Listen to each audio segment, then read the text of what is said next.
তো এখন আমি একটা জায়গাতে করে এইভাবে ঢেলে নিচ্ছি। নমস্কার বন্ধুরা, রূপার রন্ধনশালায় আপনাদের সকলকে অনেক অনেক স্বাগত জানিয়ে চলে এসেছি প্রতিদিনের মতো আরো একটা দারুণ রেসিপি নিয়ে। আর আজকে আমি বানাবো ডিম ছাড়া অমলেট কারি। আর এই ডিম ছাড়া অমলেট কারিটা কিন্তু সম্পূর্ণ নিরামিষ। তো আপনারা যে কোনো নিরামিষ দিনে এইভাবে অমলেট কারিটা বানিয়ে খেতে পারেন, দারুণ স্বাদ হয়। তো আপনারা সঙ্গে থাকুন আর প্রথম থেকে শেষ পর্যন্ত পুরো রেসিপিটা দেখতে থাকুন, কি করে আজকের আমি এই ডিম ছাড়া অমলেট কারিটা তৈরি করি। আর আজকের রেসিপিটা ভালো লাগলে চ্যানেলটা সাবস্ক্রাইব করে পাশে থাকবেন। আর প্রথমে আমি এখানে দুটো আলু সিদ্ধ করে নিয়ে চলে এসেছি। আর এই আলু দুটো একটু হাত দিয়ে আমি মেখে নেব।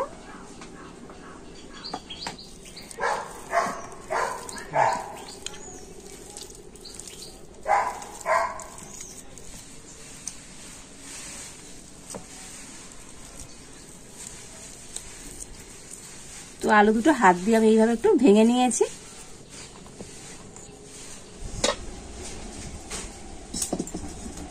তো প্রথমে কড়াতে আমি দিয়ে দিচ্ছি এই 1 চামচের মতো সরষের তেল। তেল গরম হয়ে গিয়েছে, তো তেলের উপর দিয়ে দিচ্ছি অল্প একটু গোটা জিরে,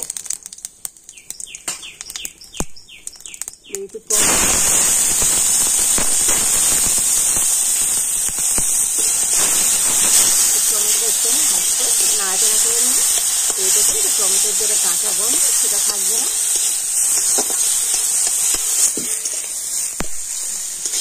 দেখুন টমেটোটা একটু নাড়াচাড়া করে নিয়েছি, আর টমেটো একটু ভাজা ভাজা হয়ে গিয়েছে। আর এবার আমি দিয়ে দিচ্ছি অল্প একটু আদা বাটা, তো অল্প একটু হলুদ গুঁড়ো, আদা বাটা হলুদ গুঁড়োটা আবার একটু তেলের উপর নাড়াচাড়া করে নিয়ে আর দিয়ে দেবো এখন আমি সিদ্ধ করে রাখা আলু।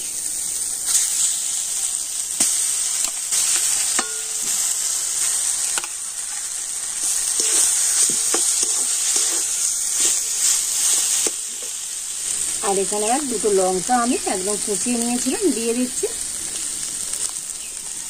দিয়ে দিচ্ছি পরিমাণ মতো লবণ।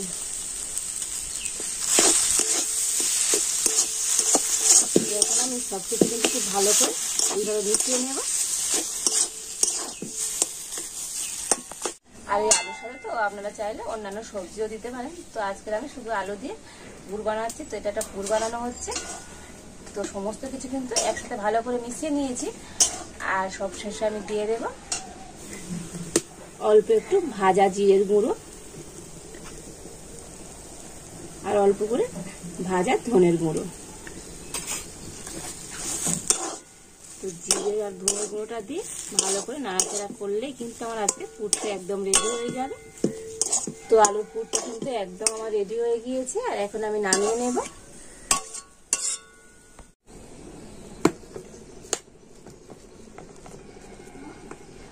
আর এবার এখানে আমি নিয়েছি পাঁপড়। তো এখানে আমি 4 পিস পাঁপড় নিয়েছি। তো আপনারা যেমন করবেন সেইভাবে পাঁপড়টা নেবেন। আর এবার আমি একটা করে পাঁপড় নিয়ে নেব। আর এবার আমি নিয়ে নিচ্ছি সেই পুর করে রাখা আলু।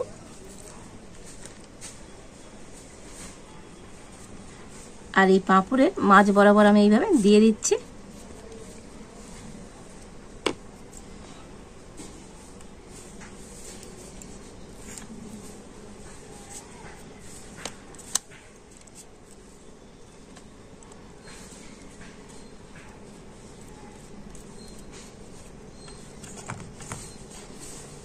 আর এবার আমি দু সাইডে পাঁপড়টা এইভাবে মুড়ে নেব।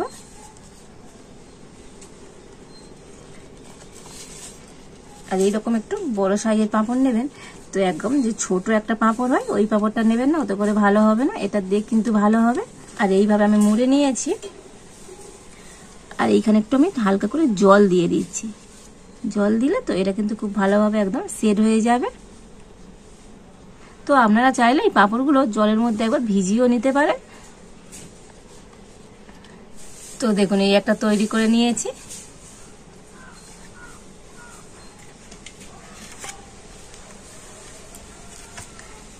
তো আর একটা একইভাবে আমি তৈরি করে নিচ্ছি।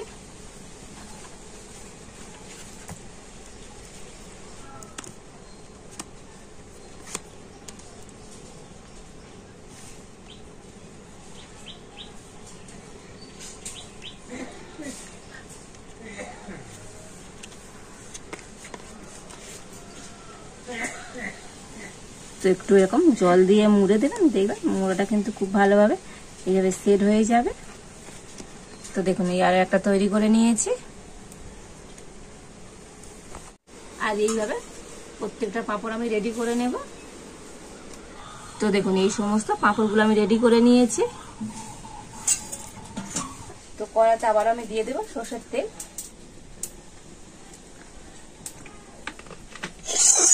দেখুন তেল কিন্তু গরম হয়ে গিয়েছে।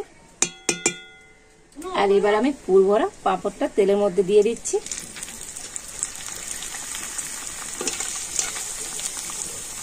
তো আমি একটা একটা করে কিন্তু ভেজে নিচ্ছি এইভাবে।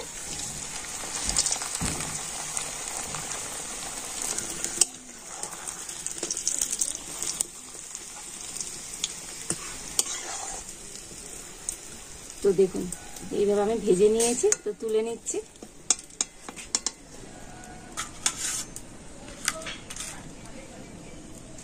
তো আবার আমি একটা পাঁপড় দিয়ে দিলাম।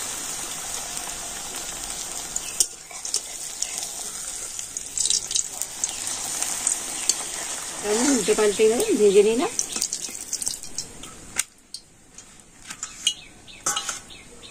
আর একইভাবে সমস্ত পাঁপড়গুলো আমি ভেজে নিব। সমস্ত পাঁপড়গুলো আমি এইভাবে ভেজে নিয়েছি। আর এবার আমি ওই তেলের মধ্যে দিয়ে দিচ্ছি গোটা গরম মশলা, দিয়ে দিচ্ছি গোটা জিরে,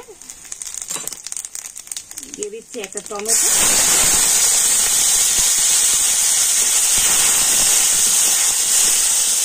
সমস্ত কিছু একটু হালকা করে আমি নাড়াচাড়া করে নিচ্ছি।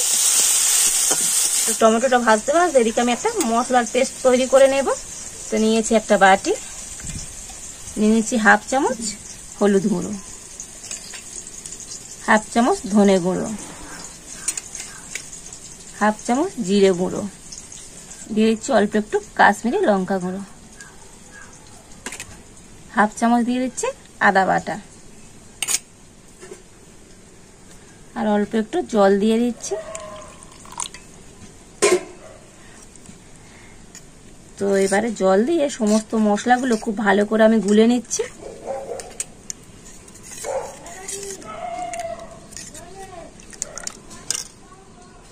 আর এদিকে টমেটোটা খুব ভালো করে ভেজে নিয়েছি, আর টমেটোটা নরম হয়ে গিয়েছে। আর এখন আমি এই সমস্ত মশলাটা যেটা গুলে রেখেছি এটা দিয়ে দেবো।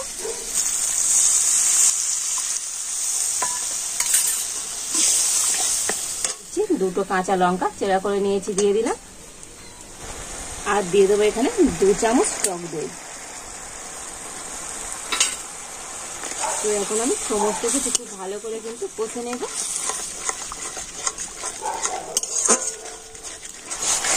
তো দেখুন সমস্ত মশলাগুলো কিন্তু খুব ভালো করে কষিয়ে নিয়েছি, আর মশলা থেকে কিন্তু তেল ছাড়তে শুরু করে দিয়েছি।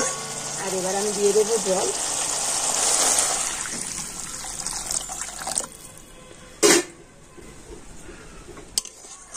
তো জলটা কিন্তু একটু বেশি পরিমাণে দিতে হবে, যেহেতু পাঁপড় তো অনেকটাই কিন্তু জল শুষে নেবে, সেই কারণে জলটা বেশি পরিমাণে দিয়ে দিলাম। দিয়ে দিচ্ছি পরিমাণ মতো লবণ। আর এখন আমি এই ঝোলটাকে কিন্তু একটু খুব ভালো করে ফুটিয়ে নেব। তো দেখুন ঝোলটা কিন্তু প্রায় 10 মিনিট ধরে খুব ভালো করে ফুটিয়ে নিয়েছি। তো ঝোলটা কিন্তু একবারে রেডি করে নিতে হবে। আর এবার আমি দিয়ে দিচ্ছি অল্প একটু গরম মশলা গুঁড়ো। তো পাঁপড়গুলো দিয়ে তো খুব বেশিক্ষণ কিন্তু ফোটানো যাবে না, সেই জন্য আমি ঝোলটাকে একদম রেডি করে নিয়েছি, আর গরম মশলাটাকে দিয়ে দিয়েছি। আর এবার আমি এই পুর ভরা পাঁপড়গুলো দিয়ে দেব।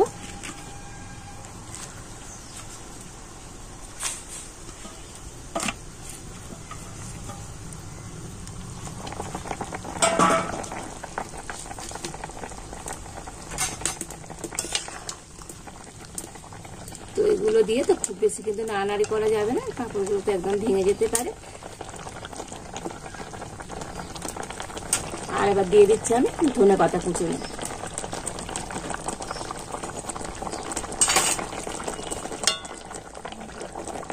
তো সবকিছু দিয়ে আমি আর 1 মিনিটের মতো ফুটিয়ে নেব। তো 1 মিনিট ফুটিয়ে নেওয়ার পর আমি একটু দিয়ে দেবো ঘি। তো যে কোনো নিরামিষ তরকারিতে একটু ঘি দেবেন, দেখবেন তরকারির স্বাদ কিন্তু দ্বিগুণ হয়ে যাবে। আর ঘি দিয়েই পর কিন্তু এবার আমি এটাকে নামিয়ে নেব। আজকের আমার ডিম ছাড়া অমলেট কারি কিন্তু একেবারেই রেডি। তো এখন আমি একটা জায়গাতে করে এইভাবে ঢেলে নিচ্ছি। বন্ধুরা দেখলেন তো আজকে এই কত সহজেই আর বাড়িতে থাকা উপকরণ দিয়ে একদম ডিম ছাড়া অমলেট কারি তৈরি হয়ে গেল। তো আপনারা যে কোনো নিরামিষ দিনে এইভাবে পাঁপড় দিয়ে এই রেসিপিটা বানিয়ে খেতে পারেন, সম্পূর্ণ নিরামিষ আর স্বাদও তো বন্ধুরা দারুণ হয়। আর এইভাবে নিরামিষ তরকারি দিয়ে তো আপনারা একতলা ভাত নিমেষেই কিন্তু শেষ করে দিতে পারবেন। আপনারা কিন্তু অবশ্যই বাড়িতে একবার বানাবেন, আর বানিয়ে আপনাদের কেমন হয়েছে তো আমাকে কমেন্ট করে জানাবেন। আর যদি আজকের রেসিপিটা আপনাদের ভালো লাগে তাহলে লাইক করে দেবেন, আর সবার সাথে প্রচুর প্রচুর করে শেয়ার করবেন। তো আজ এই পর্যন্ত, আপনারা ভালো থাকুন, সুস্থ থাকুন, দেখা হচ্ছে নতুন কোনো একটা রেসিপি নিয়ে।